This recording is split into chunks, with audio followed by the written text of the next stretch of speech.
Cugani. Selanjutnya eksekutif produser Bapak Sanjiv Bala. Penulis skenario Pratiwi Juliani. Selanjutnya sutradara, ini dia Bang Azhar Kinoy Lubis. Dan membuat teman-teman media gak mau makan setelah ini. Bang Kinoy silakan. Selanjutnya ini dia jajaran cast dari film Labinak, mereka ada di sini. Kita berikan sambutan untuk Raihanun, Naila Purnawa, Cantik Syakil, Julio Parangkuan, Jenny Zan, Aini Saras. Selanjutnya kita juga punya Ivanka Suwani. Selanjutnya bergabung kembali bersama dengan kita pengisi original soundtrack, ini dia Raisa Anggiani. Boleh berbaris bersama dulu. Oke. Siap, kita foto bareng dulu di depan dulu semuanya. Kaimi dan juga Mbak Ivanka boleh di depan dulu. Oke, lebih merapat lagi silakan, boleh lebih merapat lagi. Oke. rapatkan. 2, 3, 1, 2, 3 dan 1, 2. Oke, bagian tengah atas silakan teman-teman di tengah atas. Boleh. Iya. Di tengah atas silakan. Aman? Baik, sebelah kanan silakan. Berikan pandangan kita di sebelah kanan. Oke, baik, terima kasih. Nanti kita akan ada kesempatan untuk berfoto lagi. Silakan jajaran cast dan filmmaker untuk Pak Dilip. Terbukti teman-teman media masih berdampak sampai sekarang. Tapi ini juga menariknya, berbalut unsur lokal, tapi juga punya kritik sosial yang tajam juga kepada penonton di Indonesia tentunya, dan apa yang terjadi di situasi kita. Apa sebenarnya mau diangkat dari film ini, dari yang namanya film Spadem? Silahkan, boleh disampaikan. Saya kira ada a lot of social value in this movie, hidden social agenda yang we are trying to portray, tapi very discreetly through a very interesting story, exciting for the audience juga. Genre-nya juga beda sedikit, tapi under all this is we have to make sure that the bigger people do not exploit the smaller people. And they should be the ones supporting everyone so that Indonesia can really increase in the middle class, in the growth of the country. It's a very beautiful country. I'm also Indonesian. Saya dari Surabaya juga aslinya. Jadi I hope that this movie brings a lot of values through something very fun and interesting for the audience to watch. Terima kasih. Siap, terima kasih Pak. Tapi kita tanpa spoiler, tadi saya sudah bilang ke teman-teman tentang kejutan yang kita dapatkan tadi dengan nama yang tidak boleh kita sebutkan. Yang kayaknya kita jaga, mungkin kita tidak boleh menyebutkan nama itu. The ending of the movie ada slight spoiler. We make sure itu jangan don't share it to everyone, so semua orang yang nonton filmnya akan dapat kejutan. Dan tadi teman-teman media berterima kasih untuk tidak diajak ke press con Pak. Saya juga berterima kasih sama semua yang di sini. Ya, jangan khawatir, please help yourself, makan, minum semuanya oke. Aman. Siap, terima kasih. Pak, selanjutnya kita juga ke Pak Sanjiv. Pak Sanjiv, ini beralih, boleh kita lihat dengan ini sebetulnya kayak yang sangat luar biasa. Paduan baru lagi untuk perfilman di Indonesia, kebaruan lagi dari genre horor Indonesia. Seberapa optimis Pak dari Pak Sanjiv untuk film ini tanggal 21 Agustus nanti di bioskop? Silakan. So through this movie, we wanted to really redefine the horror genre. So true horror bukan tentang hanya kuntil anak pocong. The true horror is rooted in the mythology of Indonesia. Ada banyak mythology dari different tribes which we have tried to incorporate in the movie.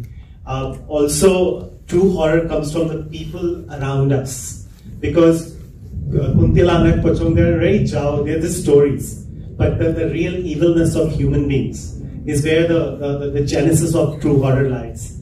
And that's the type of sensibility, that's the type of expectation we wanted to bring to the horror genre in Indonesia. Just redefine the type of horror movies we make here. Siap, terima kasih. Tepuk tangan dong. Terima kasih Mas Sanjiv. Selanjutnya kita ke sutradara kita. Ini dia Bang Kinoy. Wow, treatment yang diberikan sangat luar biasa. Kita pengen tahu gimana pada saat dipercaya mengemban tanggung jawab sutradara di film Labinak ini dengan treatment yang mengerikan gitu. Bagaimana boleh ceritakan ke teman-teman media? Masih nervous juga nih. Kembali lagi ya, selalu mendapat perjalanan baru ya. Istilahnya kalau bagi aku kayak gitu. Jadi saat ketemu dengan Pak Dilip, Pak Sanjeev, terus ada PJ kayak gitu ya, sangat sesuatu yang saya sambut gitu, visioner yang sangat sekali untuk membangun industri film kita kayak gitu ya. Kita tahu horor selalu dengan kuntil anak kayak tadi kata Pak Sanjeev kayak gitu. Terus ada pocong, ada tuyul kayak gitu ya, segala-galanya. Tetapi bagiku penonton kita sudah harus ada bentuk lain kayak gitu loh. Ada bentuk lain kayak gitu. I don't know, mungkin kok jadi bahasa Inggris juga ya? Apa bagian aman? Semua gitu memang. Jarang-jarang ya. Lanjutkan. Jadi ya. Ngomong apa tadi nih?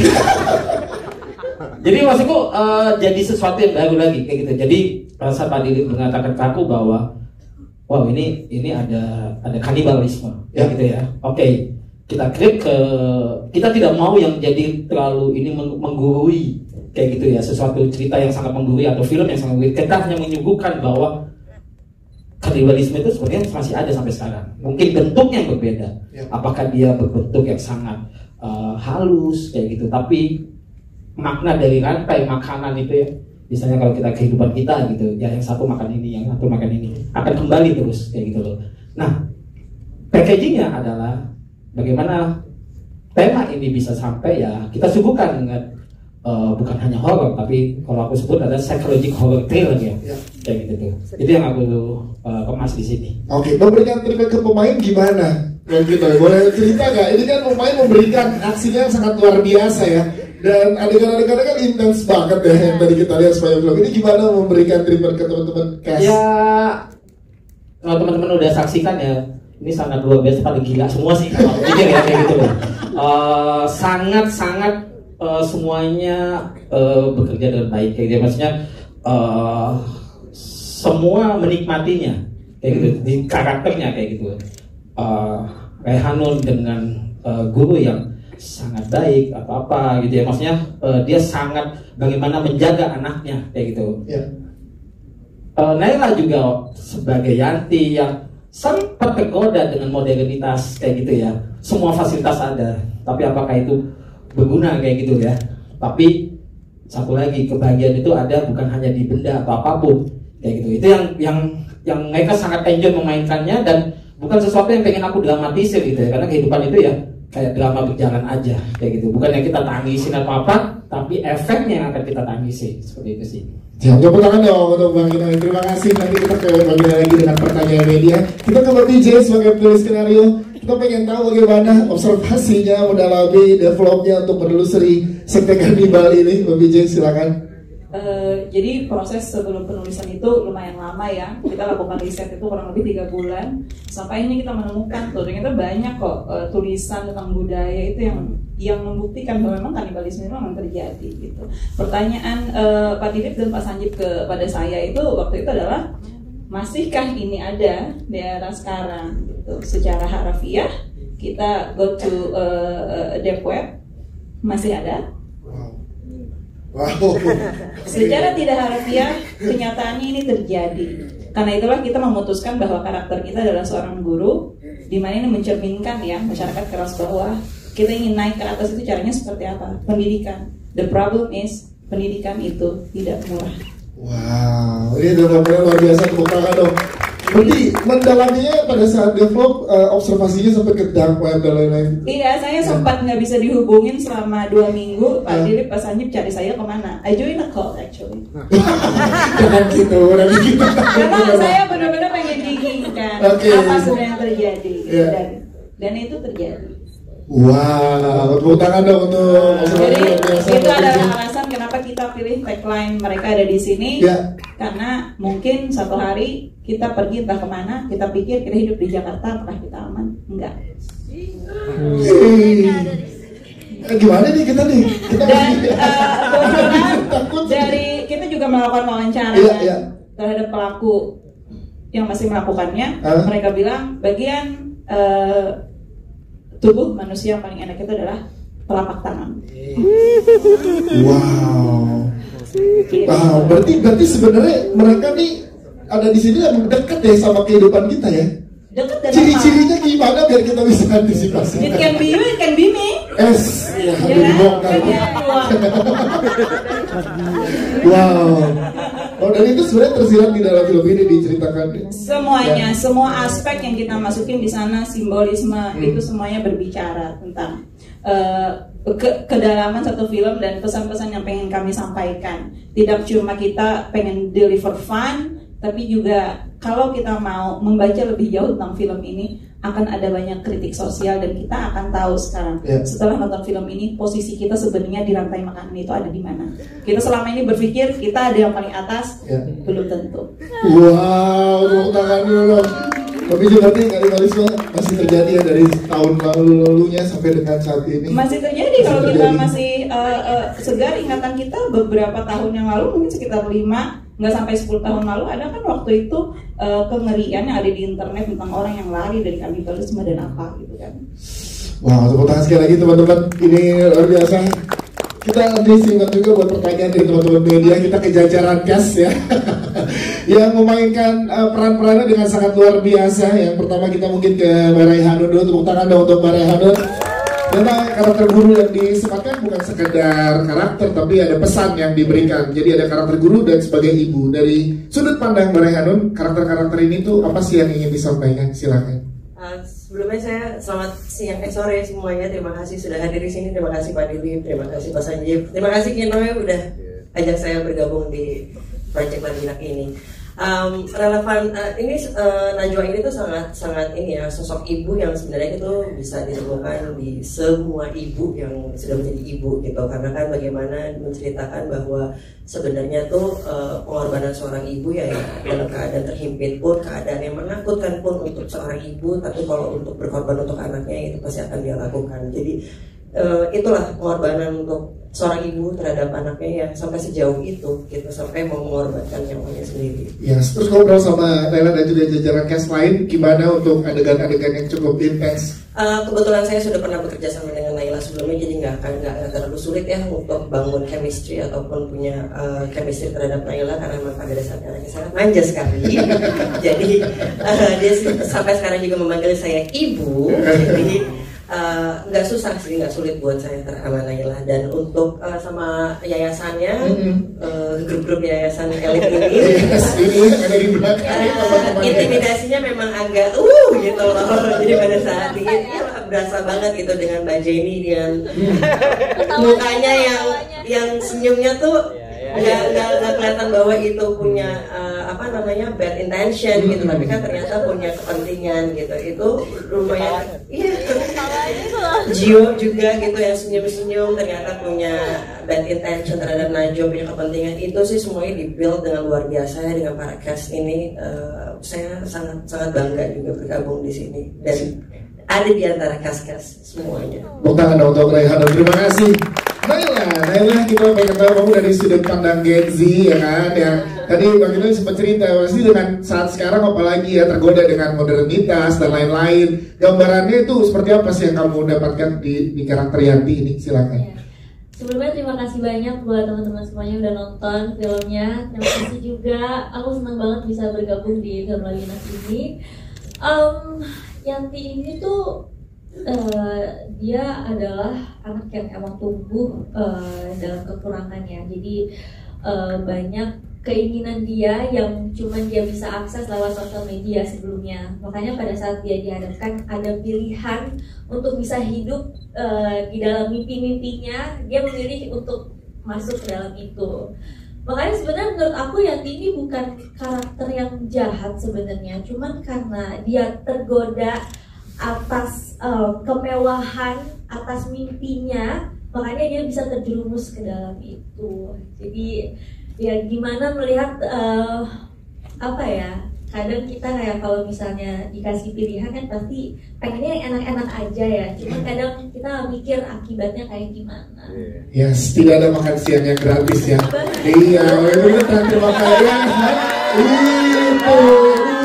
Itu makan siang pada nggak mau.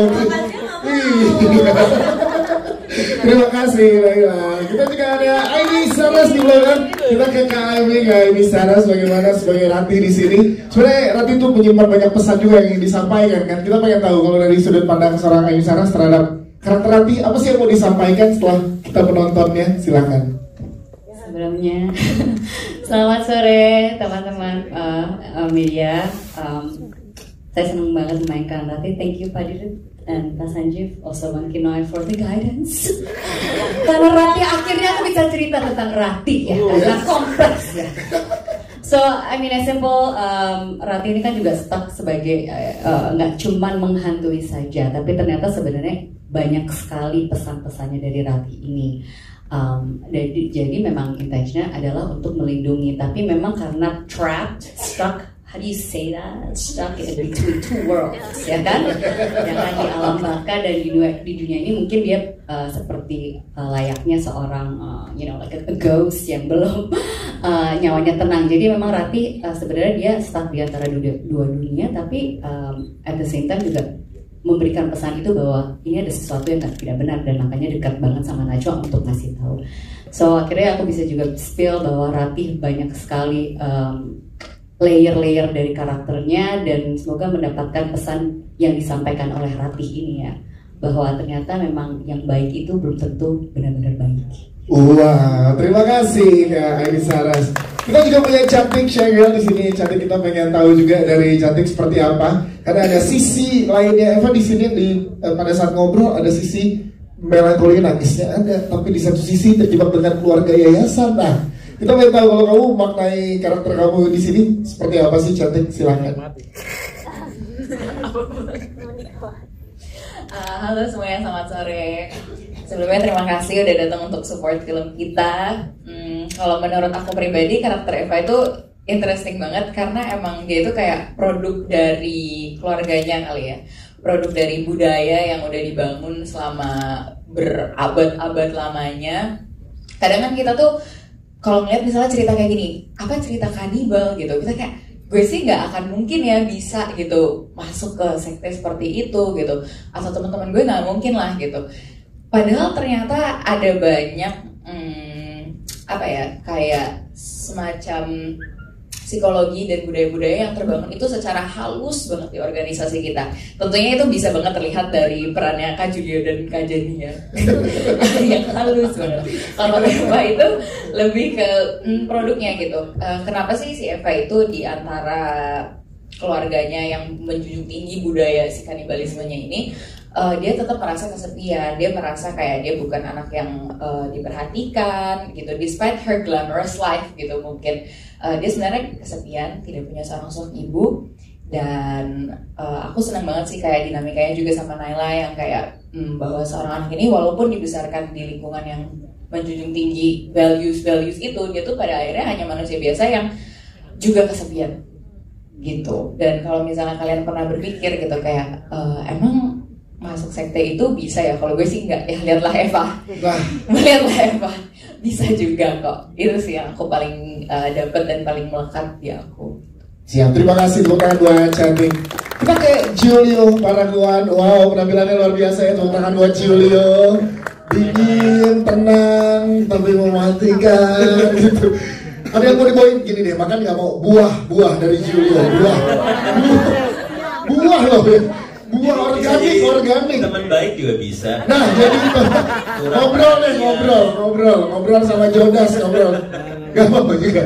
Jul, gimana lo build karakter lo di sini sehingga bisa tenang-tenang menghanyutkan gini, Jul? Kayaknya mungkin salah satu hal mencoba untuk memutarbalikkan hal yang biasa orang takutkan. Biasa kita takut dengan orang yang bentukannya menyeramkan, tapi aslinya banyak kita sering ketemu ternyata mereka nice. Nah ini paling konsepnya dibalik, dia tuh sangat gentle, sangat pengertian, sangat subtle, sangat mendengarkan dengan baik. Dia pendengar yang sangat baik, tapi hal itu akhirnya mungkin gara-gara dia terlalu tenang dan pendekatannya dia itu secara psikologi apapun itu yang dilakukan, karena dia tahu bahwa setiap manusia itu memiliki pola tertentu, mereka ada keinginannya yang secara keduniaan, dan akhirnya dia bisa belok-belok di situ, dan dia sudah melakukan hal itu secara ratusan tahun. Jadi just another day in the office. Wow, Julio, thank you Julio. Setelah ini kalau ada yang mau ngobrol sama Julio silahkan. Ada yang curhat. Terima kasih Julio. Kita ke Mbak Ivanka Suwandi yang sangat luar biasa juga, tepuk tangan buat Mbak Ivanka. Kita pengen tahu, ini kan memandang kritik di film ini gimana sih sebagai posisi karakter yang punya kuasa, pengen apalagi terkait status sosial gitu. Pengen tahu dari pandangan Mbak Ivanka gimana? Silahkan. Makasih teman-teman udah datang, udah foto kita, bikin berita kita. Semoga dinikmati yang filmnya dan makanan. Karakter saya di sini adalah sebagai ibunya Lucius dan yang mempunyai payung emas ya.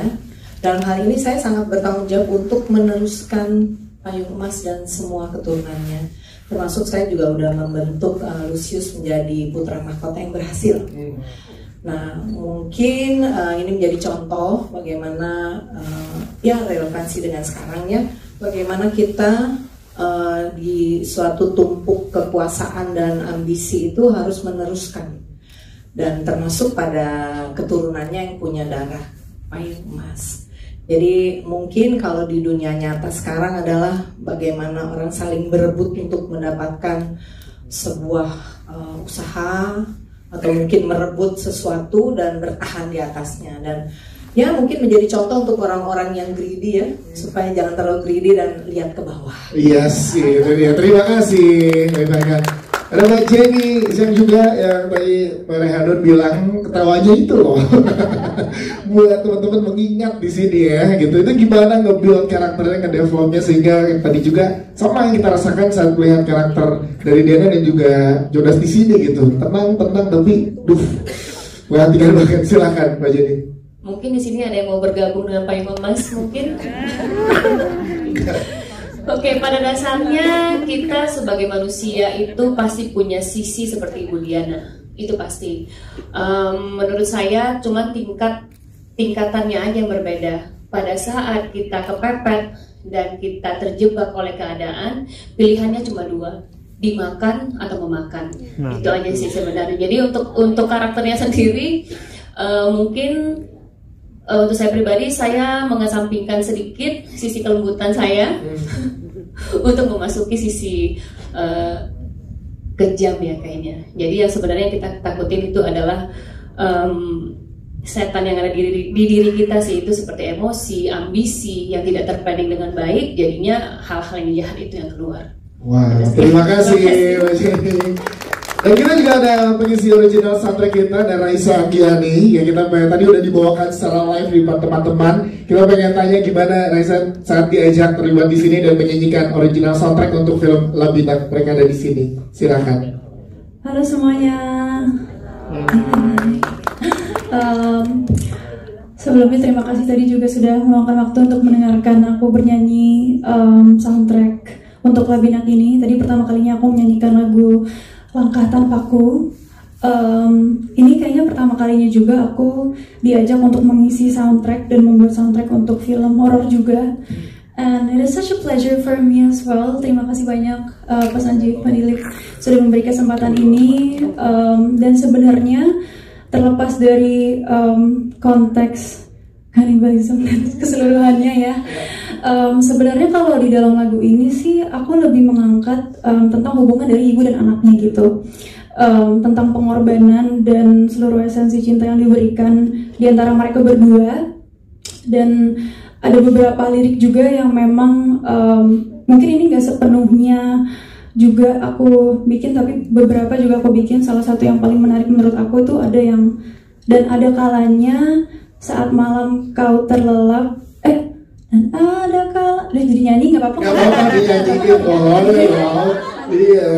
Ada kalanya saat malam kau terlelap, tangisku pecah, membayangkan suatu saat ku akan pergi. Dan aku rasa tuh ini nggak harus berada di film ini, tapi bisa relate ke seluruh ibu gitu ya. Maksudnya kita semua pasti punya ketakutan bahwa kita akan pergi suatu saat nanti.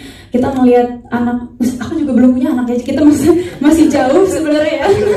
Cuman maksudnya aku membayangkan kalau aku berada di karakter ibu atau mungkin sebagai anak pun gitu takut kehilangan ibunya gitu. Jadi mencoba untuk membayangkan dan berada di karakter itu, memasukkan lirik juga di dalam lagu ini, dan semoganya kalian juga turut merasakannya, dan semoganya untuk lagu ini bisa resonate dengan soundtrack di Labinak, and hopefully you love it. Thank you. Terima kasih Raisa Agi.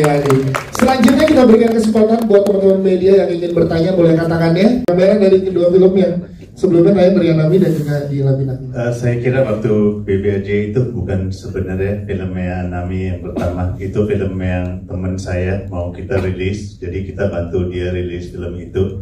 Jadi film ini fresh banget dari idea, dari konsep, dari desain, dari script writing kita involve. Yang BBAJ itu sebenarnya kita tidak involve, jadi tidak ada hubungan sama sekali sama film itu. Oke, siap. Terima kasih untuk jawabannya. Baik, selanjutnya ya di depan sini ya, boleh. Di depan sini, ya, silakan. Iya.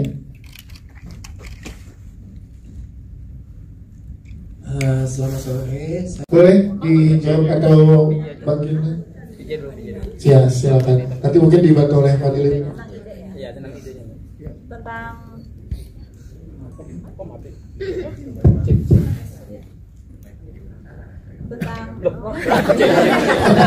Gilirannya saja. Nah, itu jangan ditukar lagi. Ada Rati ini, Rati. Pengaruh ini. Iya, tentang idenya sendiri itu, kalau semisalnya kita itu ngambilnya sebenarnya dari budaya kita ya. Kejauhan kalau kita ngomongin suku Agori gitu, which is sebenarnya untuk suku Agori sendiri pun nggak, jatuhnya itu nggak ke kanibalisme, berbeda ya. Tapi kalau suku kita sendiri di Indonesia, bahkan saya sendiri ya, saya orang Kalimantan gitu. Even di suku kami Dayak pun sebenarnya ada sejarah. Pada saat kami berhasil invasi suku yang lain, kami akan melakukan ngayau, yaitu pemenggalan kepala, dan kemudian kami akan, sorry ya menyebut kami, maksudku suku Dayak yang mendahulu, mereka akan makan daging suku yang berhasil mereka kalahkan, dan mereka akan bawa kepala orang tersebut sebagai merchandise ya, untuk memamerkan bahwa mereka berhasil menaklukkan sesuatu gitu. Dan untuk risetnya sendiri itu, pada akhirnya kita berhasil tuh menemukan satu skrip dari Friedrich Nietzsche tahun 1935, yang itu dia menemukan reruntuhan candi di Padang Lawas, Sumatera. Di sanalah kita menemukan tuh skripnya bahwa pada zaman dahulu ada pemujaan Dewa Bhairawa, tapi pada zaman itu ya tumbal sendiri itu dipilih, orang-orang yang berhasil dipilih sebagai tumbal itu mereka menyerahkan dirinya secara sukarela, karena mereka berpikir bahwa mereka melakukan pengorbanan untuk daerah mereka. Seperti itu kan, kebanyakan kan sebenarnya sekte itu seperti itu, kita memberikan tumbal dan sebagai timbal baliknya yang kita dapatkan adalah kemakmuran. Tetapi kan ini, meskipun nilai-nilai tersebut masih ada sampai hari ini, masih ada beberapa yang melakukan pesugihan dan apapun itu, mencari tumbal yang menyerahkan diri secara sukarela itu kan sangat sulit. Nah, itulah yang coba kami pecahkan di cerita ini, dimana saat sekarang di dunia modern semua orang mulai membangun sistem. Bagaimana orang-orang ini yang mengharapkan mereka bisa mendapatkan tumbal, yang mau menyerahkan dirinya secara sukarela setiap tahun, terjebak dalam sistem itu. Gitu. Wow, terima kasih penjelasannya. Mungkin yang mau menambahkan, silakan. Apa tadi properti yes? Yes. Ibunya langsung ketawa. Kenapa Bu? Ada sup daging ada di depan ada. Ya kembali lagi gini ya, kanibalisme di Indonesia gitu. Kita nggak tabu gitu loh. Dari zaman prasejarah atau kapanpun di Indonesia ini kan semua menyatu dunia ini, kayak gitu loh.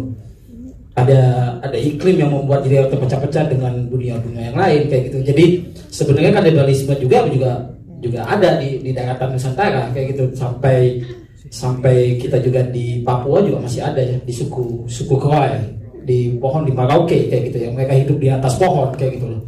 Nah itu yang kan itu aku ngalamin juga saat ke Merauke, oh hati-hati nih ada kanibal kayak gitu ya kan, kayak gitu. Jadi sebenarnya semuanya ada kayak gitu, tapi bagaimana situasi itu kan ke era modernnya gitu. Nah di sini saat ada tema yang kayak gini, bagaimana ini tidak menjadi sesuatu yang kita mengkreat budaya luar kayak gitu. Jadi makanya kita bawa ke suasana ketriban yang memang secara lokalnya ada, kayak misalkan tarian ritualnya kayak gitu. Itu kan menjadi sesuatu yang aku coba untuk diskusi sama Yuyun ya, secara koreografi kita ambil dari Aceh, dari Toraja atau apa, itu kita kemas menjadi satu gitu secara tariannya. Mungkin ada pola-pola gerakan yang menjadi dari Papua kayak gitu. Jadi ini berasa tema yang beda. Kalau kita nonton ini kayak film-film gaya film-film luar gitu, tapi kok deket ya. Nah itu yang saya coba treatment kayak gitu. Seperti pocong malu kalau saya bilang ya. Yang di sini kan pocongnya malu kayak gitu kan, ditutupin kayak gitu. Nah, ini kan saya sebut waktu pas di lokasi di pocong malu namanya. Biasanya kalau orang pocong di sini, apa namanya ini? Enggak permen apa? Sugus kayak gitu. Nah ini katanya di leher kayak gitu. Nah kalau kita lihat juga ada kan seperti ada simbol-simbol Sanskrit ya. Iya. Kalau kita lihat kan dunia ini Nusantara juga dulu memakai bahasa Sanskerta kayak gitu, Sanskrit gitu. Nah kita coba balik lagi ke situ bahwa bukan di Jawa dulu asal mulanya bahasa Jawa gitu, bukan kayak gitu kan. Nah kita harus peduli sama sejarahnya kayak gitu. Jadi ya looknya modern atau apapun ya ini yang terjadi di era sekarang. Tapi aku mencoba untuk ya kalau kita contoh kayak Parasite, Get Out, ya kan, Talk to Me dengan yang sangat modern, tontonan-tontonan yang sangat modern gitu, tapi rasanya dekat sama budaya kita. Itu sih yang aku pengen capai. Siap, terima kasih, tepuk tangan dong untuk jalan tadi apa pokoknya itu nggak ada visual effect atau apapun kayak gitu, itu praktikal semua kayak gitu. Jadi kayak Julio yang makan atau apa ya, usus atau apa kayak gitu ya, itu kita bikin sebagai dari mock-up dan apa kayak gitu ya. Semua itu tidak ada CGI atau apapun gitu ya, karena di sini aku lebih mengutamakan semuanya real kayak gitu. CGI atau visual effect fungsinya hanya untuk touch up kayak gitu, jadi bukan menjadi sesuatu yang dominan atau apapun gitu sih. Siap, terima kasih Bang Gita itu oleh BJ di sini menarik ya. Nah ada kan teman-teman media juga yang dijelaskan dari awal ternyata ada sejarahnya sepanjang itu dan risetnya sejauh mana. Bang Harun boleh ceritakan mungkin? Ini. Iya tadi sih pas dikasih tahu sebenarnya pas diceritain sama Mbak BJ itu, oh gitu ya, kayak itu pengalaman menarik banget ya Mbak BJ ya, kayak gitu. Tapi saya menjadi tahu besok-besok saya mau bawa sarung tangan aja sih. Soalnya paling enak kan soalnya kan sarung tangan. Jadi wow itu juga pengetahuan yang apa, maksudnya bukan mitos tapi juga ya memang mereka ada di sini sesuai dengan tagline yang Binak gitu kan, memang mereka ada di sini gitu. Makanya cek yang paling enak ya. Iya betul. Itu satu hal yang baru, pengetahuan yang baru juga buat saya. Sama juga ada satu yang pengen saya tambahin juga sih tentang memang segala sesuatu yang instan tuh emang gak ada yang pernah bisa enak gitu kan. Apa yang didapatkan sama Yanti itu kan yang ditawarkan juga sesuatu yang instan gitu. Itu ya jangan terbuai lah sama sesuatu yang instan gitu. Siap, terima kasih. Tapi mereka ada di sini. Ada ya. Mereka ada di sini. Oke, terakhir kesempatan buat teman-teman media di dalam studio ini. Ada lagi yang mau bertanya? Baik, nanti akan ada kesempatan untuk doorstop interview buat teman-teman media setelah ini. Namun kita minta closing statementnya dari jajaran produser. Mungkin Pak Dilip dulu kami persilakan Pak, closing statement buat teman-teman media yang baru saja menyaksikan film ini. Yes, pertama kita berterima kasih ke Tuhan Yang Maha Kuasa. Sebelum apa-apa kita ada opportunity buat bikin film sebagai namanya film PH yang relatively baru. Mudah-mudahan Anda semua suka sama review-nya, tulis yang bagus biar sukses juga filmnya, biar kita bisa tambah bikin film yang lebih beda dari yang lain-lainnya yang di Indonesia. Terima kasih banyak atas kehadiran semuanya. Terima kasih Mas Sanjif, silakan closing statement dari Mas Sanjif. Thank you very much for all your support. Eventually, please remember, this is about humanity at the heart of it. It's about the sacrifices we make to give a better life to our kids. It's about the love which exists in families. It's all about giving more opportunity to the people of our country so that we can all have a better life and we are not facing the choices which were confronted by the character in this movie. So please support us. Thank you very much Pak. Thank you teman-teman juga. Kita akan foto bareng sekali lagi, yang di depan boleh tetap duduk. Ayolah. Pocong apa namanya tadi? Pocong malu. Pocong malu. Tangannya boleh pegang nggak? Mantap. Orangnya apa itu boneka doang?